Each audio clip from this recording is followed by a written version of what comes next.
कल्पना कीजिए कि महाभारत एक विशाल ज्ञान सागर है जिसमें धर्म, नीति, युद्ध और जीवन दर्शन की लहरें उठती हैं।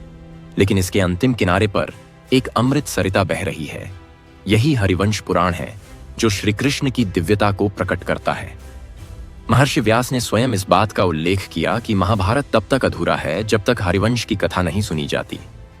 हरिवंशस्ततः पर्व पुराणम खिल संचितम, विष्णु पर्व शिशोश्चर्या विष्णु कंसवधस्तथा। महाभारत के अंतिम 3 पर्व हरिवंश में सम्मिलित हैं।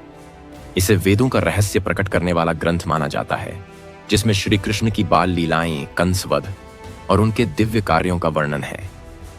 हरिवंश की महिमा जैसे वेदों का सार उपनिषदों में निहित है, वैसे ही महाभारत का सार हरिवंश पुराण में समाया हुआ है। महाभारत का संपूर्ण पारायण हरिवंश के बिना अधूरा रहता है, लेकिन इसे स्वतंत्र रूप से भी पढ़ा जा सकता है।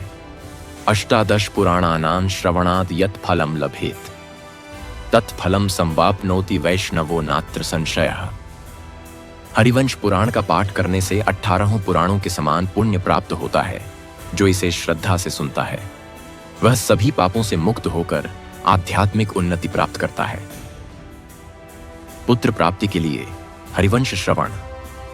भारत में चिरकाल से संतान सुख की प्राप्ति के लिए हरिवंश का पाठ किया जाता रहा है। विशेषकर यदि किसी की जन्म कुंडली में सूर्य संतान भाव को बाधित कर रहा हो तो इस ग्रंथ के श्रवण से समाधान मिलता है। वंशांतो हरिरुष्ण गौ त्रिपुरा हाब्जे भूसुते रुद्रियम। हरिवंश श्रवण से संतान सुख प्राप्त होता है और जीवन में शुभता का संचार होता है। श्रवणम हरिवंशस्य कर्तव्यम च यथाविधि जुहुयच्छ दशांशेन दूर्वामाज्य परिप्लुताम। हरिवंश पुराण को शुद्ध मन से सुनना आवश्यक है। इसके बाद दशांश हवन किया जाता है, जिसमें दूर्वा और घी की आहुति दी जाती है। इससे नकारात्मक ऊर्जाओं का नाश होता है और जीवन में समृद्धि आती है। संक्षेप में, हरिवंश पुराण श्री कृष्ण की लीला और दिव्यता का अद्भुत संग्रह है।